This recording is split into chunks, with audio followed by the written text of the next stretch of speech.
안녕하십니까. 만화공인중개사의 저자 이용훈입니다. 오늘은 부동산 공시법령 기본강좌 제3강 제2편 부동산 등기법의 첫 번째 시간이고 제1장 총칙 부분에 대한 기본강좌를 시작하도록 하겠습니다. 자, 부동산 등기라는 것은 등기하는 등기공무원을 말한다. 등기관이 법에서 정한 절차에 따라서 법에서 정한 이 등기법입니다. 부동산 등기법 법에서 정한 절차에 따라서 법에서 정한 절차, 즉 법 규정이 있을 때만 가능하다는 겁니다. 자, 법에서 정한 절차에 따라서 무엇을 부동산 등기니까 부동산의 사실관계, 즉 표시야, 표시. 부동산의 표시, 소재, 지번, 지목 이런 거 얘기하는 겁니다. 사실관계와 또 하나 더 중요한 건 등기에서 더 중요한 건 권리관계예요. 권리관계를 이러한 권리관계, 중요한 건 권리관계입니다. 사실관계는 지적소관청에서 다 보내주니까 그걸로 정정하면 돼요. 권리관계를 어디다? 등기부라는 공적 장부에다가 기록하는 거예요. 기재 적는 거 다 같은 말입니다. 기재 적는 거 그걸 등기라고 해요. 이게 등기입니다. 전체적인 문맥으로서 이해를 하시면, 자, 그러면 등기관이 등기할 수 있는 대상이 뭐다? 부동산이다. 자, 그럼 이 부동산 뭔지, 민법에서는 부동산을 토지와 그 정착물이라고 얘기를 하지만 부동산 등기법에서 구체적으로 얘기를 해줘요. 뭐하고 뭐? 부동산 등기법에서 말하는 부동산은 첫 번째는 토지, 그리고 정착물 중에서는 뭐? 건물만 얘기하는 거예요. 건물. 건축물이라고도 하지만 등기법에서는 건물이라고 법을 워낙 일찍 만들었기 때문에 그때는 건물이라고 했어요. 건축물이라고, 건축법에서는 건축물로 나오지만 건물이라고 합니다. 부동산 등기법에서 같은 거예요. 건축물, 건물 같은 개념입니다. 자, 토지하고 건물 하다 보니까 등기부 역시 토지 등기부, 건물 등기부 이렇게 나뉘는 거예요. 등기부 자체가. 자, 우리나라 등기부가 이원화되어 있다. 또 하나 이원화된 게 있죠. 토지대장, 토지 지적공부하고 등기부하고 또 이원화가 돼 있어.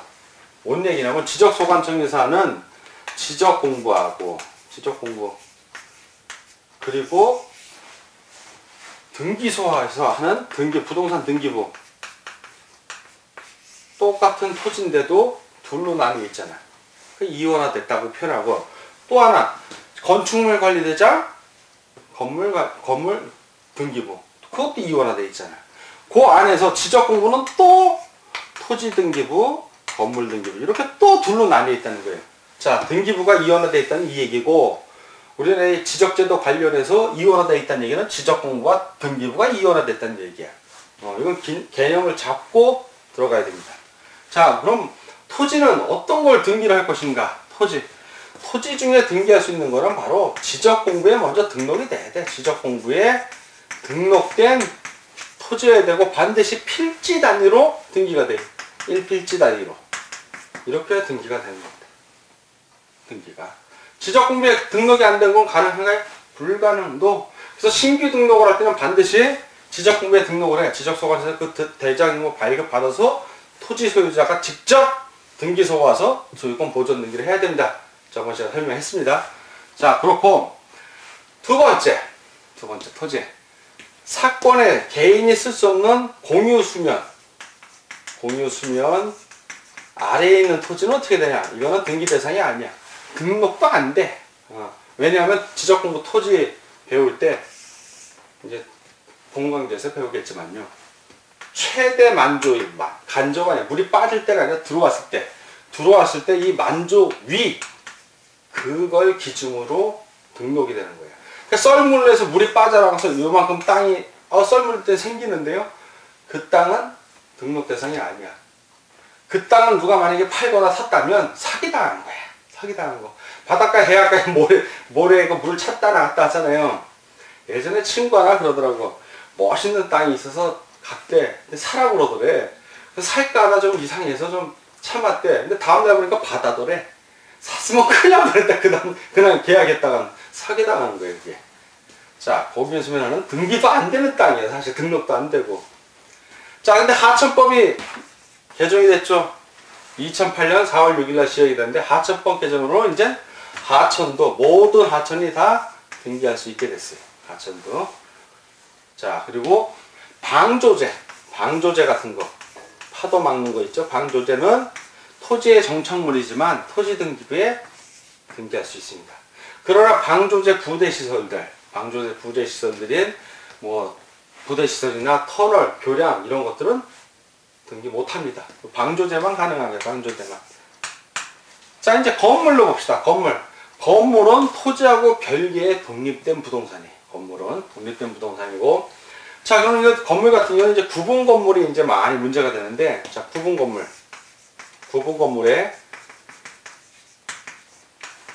공용 부분이 있어요. 공용 부분이 있는데 그 구조 자체가 공용 부분이야.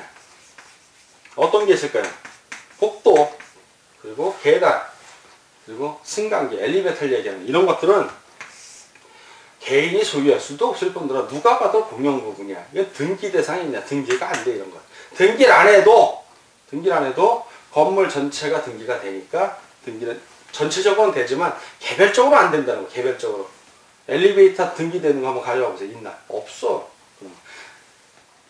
개별적인 집에서는 가능할 수도 있지. 근데 그렇다는 거고. 두 번째, 구조상. 그러나 용도상인데 그걸 뭐라 그러면 규약, 서로 약속을 한 거야. 약속. 규약을 한 거야. 구분 건물의 소유자들이 모여서 이걸 우리는 약속을 하자. 누구의 것도 아니고 공용 부분을 하기로 하자. 어떤 경우? 아파트가 있으면 그 옆에 독립된 건물로 경비실이 있는 경우. 이거 독립된 건물이잖아요. 또 노인정이 있어. 관리사무소가 있다든가. 이런 건 독립된 건물로 등기할 수 있음에도 불구하고 규약상 공용 부분으로 만든 거야. 이런 거는 등기할 수 있다 없다? 등기할 수 있다. 소유권 보증인 등기할 때 이런 것들은 표제부만 둡니다. 표제부. 권리 행사를 안 하니까 표제부만 두는 거예요. 자, 구분 건물. 이렇고. 자, 이러한 구분 건물 있고, 이제 시장의 통로 같은 것도, 시장의 통로도 공동으로 쓰기 때문에 등기할 수 없습니다. 건물의 복도 같은 것도 그렇고. 그리고 지붕이 없는 공작물 같은 거. 네, 공작물 같은 거 보면, 공작물은 지붕이 없잖아요. 주벽도 없고. 공작물은 지붕이나 주벽이 없는 거예요. 뭐 양어장이라든가 5개 수영장 같은 거. 실내 수영장은 등기할 수 있지만 지붕하고 벽이 있으니까. 5개에서 유의시설, 축양장, 해양, 관광, 선박업대 이런 것들은 등기할 수 없다. 중요한 사항만 지금 설명을 좀 드리는 겁니다. 자, 이렇게 토지하고 건물에 있는데 토지하고 건물을 만약에 등기를 했어. 자, 등기를 했다면 도대체 등기를 하면 어떤 효력이 있길래 그렇게 등기하십니까? 그러는데 등기를 하면 부동산의 물권 변동이 등기하는 순간 효력을 발휘하는 거예요. 자, 물권 변동. 물권은 동산에도 물건이 있고 부동산에도 물건이 있지만 이 물건 중에서 물건의 변동, 뭐 주인이 바뀐다든가 이런 거냐. 물건의 변동이 오는데 그 중에서 부동산만큼은 물건 변동이 언제 효력을 발휘한다? 이 효력을 발휘하려면 반드시 뭐 해야 된다? 등기해야 된다. 그 유명한 민법 제186조의 규정이에요. 예외 규정이 있지. 요거는 법률 행위에 의한 거. 법률 행위에 의해서 부동산 물권 변동이 왔을 때는 반드시 등기해야 된다. 그러나 법률 187조 예외 조항. 법률 규정에 의해서 물권 변동이 왔을 때는 그러하지 아니하다. 법률 규정, 상속 같은 거 생각하시면 돼요. 상속 같은 거. 상속 등기 안 해도 내 거야. 아버지 돌아가시면. 만약에 상속 등기인데 이런 규정이 없어도 등기를 해야 된다면 아버지 죽기 전에 등기부터 해주시고 돌아가시죠. 말이 안 되잖아. 말이 안 돼. 규정이야, 규정. 다만 법률 규정에 의한 물권 변동은 등기는 안 해도 돼. 등기는 안 해도 효력은 발휘해. 자, 효력은 발휘합니다. 그런데 이 아버지부터 물려받은 이 재산은, 상속받은 재산은 내 거지만, 내 거. 효력은 발휘하지만 등기 안 해도 내가 팔고 싶어. 팔려면 어떻게 돼? 그때는 등기해야 돼. 그래서 처분하려면 뭐 해야 된다? 등기를 해야 된다. 그래서 처분 요건이야, 그게. 법률 규정에 의한 물권 변동의 경우에는 등기를 안 해도 되지만 처분하려면 등기를 해야 되기 때문에 처분 요건으로서의 등기고, 요때는 효력도 발휘 안 해요. 그래서 효력 요건으로서의 등기야. 법률 행위의 경우에는. 자, 그러면 요걸 설명을 해줘야, 아, 그래서 부동산 물권 변동이 생기면 등기를 하는구나! 라는 게 감이 와야 되고, 그럼 부동산 물권 변동을 했을 때 등기를 내가 했어. 그게 본등기라고 그래요. 자, 등기의 효력.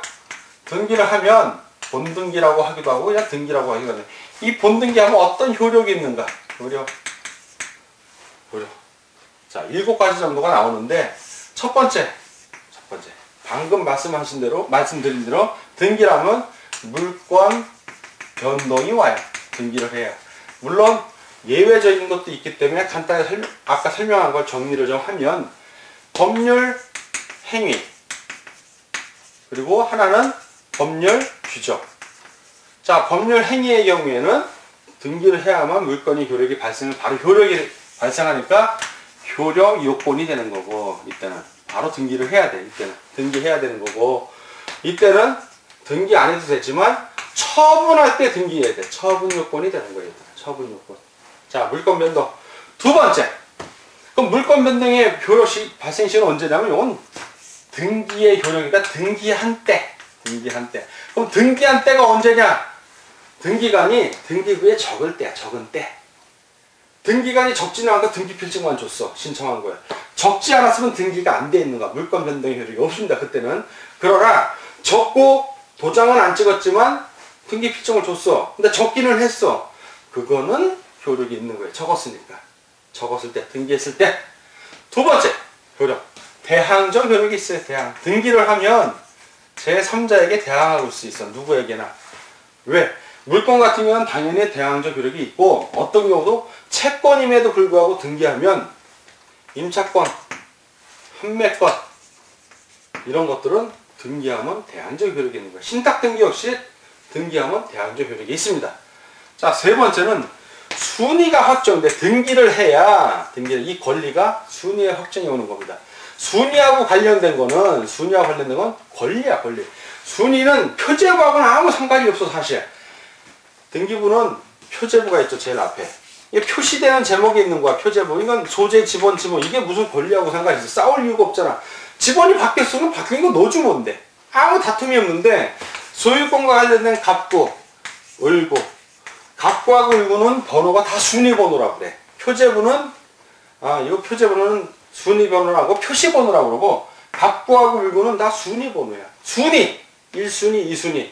다툼이 있을 때 누가 앞선다? 1순위가 앞서는 거야. 하나라도 번호가 앞서면 앞서는 거예요. 그래서 순위가 확정된다. 아주 중요한 개념입니다. 자, 다른 법률에 어떤 순위에 대한 규정이 없는 한 등기한 물건의 순위는 등기한 순서에 의해서 정해지는 거예요. 자, 그러면 동구, 같은 구란 얘기예요. 같은 구, 동구. 갑구면 갑구, 을구면 을구. 이런 경우에는 뭐에 의해서 순위가 결정이 되냐? 동구에서는 순위번호가 앞서는 거예요. 예를 들어서 을구 같은 경우를 보면, 자, 순위번호. 이거 사항란이야. 그러면 1번 저당권, 2번 전세권, 3번 근저당. 그러면 1번, 2번, 3번 중에 누가 제일 앞서요? 1번이 제일 앞서고 두 번째, 2번, 세 번째, 3번이라 이 소리야, 이게. 순위번호. 자, 별구에서는 갑구하고, 이건 지금 을구고, 자, 갑구하고 비교를 해. 갑구에 또 어떤 순위번호가 있을 거 아니에요. 갑구도. 그러면 여기 있는 1, 2, 3하고 2, 1, 2, 3은 순위를 비교할 수가 없잖아. 다른 거야, 다른 거. 이럴 때는 접수한 번호가 있어요. 접수한 번호가 앞서면 앞서는 거야. 접수 연월일에 접수 번호가 다 나와. 근데 접수 번호가 1년 단위로 바뀌어. 1년 단위로. 1년 단위로는 왜? 계속 이어주면 뭐 10만 조 단위까지 갈 수 있으니까 그렇게 안 하고 매년 1년 단위로 끌어준다. 그래서 연도를 봐야 돼. 그 연도에서 접수번호가 앞서면 앞선 거고, 접수번호는 늦었지만 연도가 앞서면 그것도 접수번호가 앞선 거죠. 앞선 연도의 접수번호니까. 접수번호를 본다. 그래서 암기하실 때 순위는 동순, 별적. 동구, 같은 구에서는 순위번호, 별구에서는 접수번호. 이렇게 보는 겁니다. 순위가 확정이 된다. 네 번째, 추정적 효력이 있어요. 추정. 권리가 추정이 되는 거야, 추정적 효력. 등기가 되면 추정적 효력이 발생을 합니다. 등기가 됐기 때문에. 자, 그런데 그 추정적 효력이라는 거 예를 들어서 저당권이 있게 되면 피담보 채권이 있다라고 추정을 해주는 거야. 저당권이 말소가 되면 피담보 채권이 없어졌구나 이렇게 추정을 하듯이 추정적 효력. 근데 추정적 효력은 추정적 효력이 있는 거하고 없는 거 두 개로 나뉩니다. 추정적 효력은. 자, 그래서 한번 보면 자, 추정력이라고 하고 추정적 효력이라고 그래요. 자, 추정적 효력. 효력이 둘로 나뉜다고 그러잖아요. 하나는 효력이 있는 거, 하나는 효력이 없는 거. 자, 보면은 효력이 있는 거는 권리의 등기. 자, 권리의 등기는 추정력이 있는데 사실의 등기, 표시 사실을 얘기하는 거예요. 건물, 지번 같은 거 바뀔 수 있잖아. 건물의 면적 줄어들 수도 있고 늘 수도 있고. 그러니까 추정을 안 해, 이런 것들은. 다툼이 없기 때문에. 자, 없는 거고. 두 번째, 본등기. 본등기를 하면 추정력이 인정이 되는 거야, 인정이. 그러나 예비등기, 가등기라든가, 가등기는 임시등기야. 순위만 나중에 본등기 했을 때 그 순위만 가져갈 뿐이지 그 자체는 아무 힘이 없어요. 자, 없고. 그리고 예고등기도 예고했을 뿐이야. 예고. 소송이 진행 중이다 라고 예고한 거예요. 그러니까 추정적 효력은 없어요. 자, 세 번째, 멸실회복등기. 멸실회복등기. 이 멸실회복등기는 등기부가 멸실해서 그걸 다시 회복했다는 얘기예요. 등기사항을. 멸실회복등기도 추정력이 인정이 됩니다. 그러나 말소등기 중에 불법으로 말소된 거는 추정력이 없어요. 그래서 저당권이 있는데 저당권이 불법으로 말소돼 버린 거야. 그런 거는 피담보 채권이 살아있는 거예요. 불법 말소이기 때문에. 합법적인 말소여야 추정력이 인정된다. 자, 그리고 소유권만큼은 소유자 이름으로 된 거나 전 소유자 이름으로 된 거 다 추정력은 인정해 줍니다. 아, 이 사람이 주인 맞아. 전 주인 그 사람도 맞아. 그러나 사자, 죽은 사람 이름으로 돼 있거나 사자명의 또는 허무인, 존재하지 않는 사람이야. 허무인 명으로 돼 있으면 이런 것들은 추정력을 인정 안 해준다. 이 얘기예요. 자, 이렇게 추정력은 정리하고 점유적 효력은 다섯 번째. 점유적 효력. 점유했다는 걸 인정해 주는 거예요. 그래서 이걸 시효기간 단축효과라고 그래. 일반적으로 어떤 토지를 내가 자주의사로 20년 동안 남의 토지를 점유했으면 20년 되면 시효가 완성이 돼서 내 땅이야. 물론 부동산 등기부에 등기는 해야 됩니다. 그런 게 어떤 경우냐면 내 땅인 줄 알고 내가 건물을 지었어 이렇게. 그래서 내가 담벼락 지고 사는데 이만큼이 사실은 남의 땅이었던 거야. 나는 몰랐지만 20년 살았어. 나중에 알았어. 나중에 남인 거 알았어. 근데 점유할 당시는 내 땅이라고 알았잖아. 그러면 인정해 주는 거예요. 20년 점유한 거를. 그럼 이거 등기하면 돼. 그런데 이게 등기된 상태에서는 등기를 안 하고는 20년이지만 등기를 하면 점유적 효력이 돼갖고 10년이면 내 땅이다 이 소리예요. 10년. 단축을 시켜주는 거예요. 10년. 자, 그리고 이건 민법에서 배운 거잖아요. 민법에서. 자, 그리고 마지막으로 여섯 번째, 후등기 저지력. 후등기, 나중에 하는 등기를 저지하는 효력이 있어요. 후등기 저지력. 후등기 저지. 소유권 보존 등기를 이중을 했을 때 동일인 소유로 이중 보존 등기 되면 나중 게 무효야. 먼저 게 우선. 근데 소유권 보존 등기를 갑의 이름으로 하나 되고 을의 이름으로 하나가 되면 갑 먼저 한 게 원인 무효가 되지 않는 이상 뒤에 게 무효야. 후등기를 저지한다는 얘기예요. 그리고 등기한 거는 일반적으로 공신력을 인정해 줘야 돼.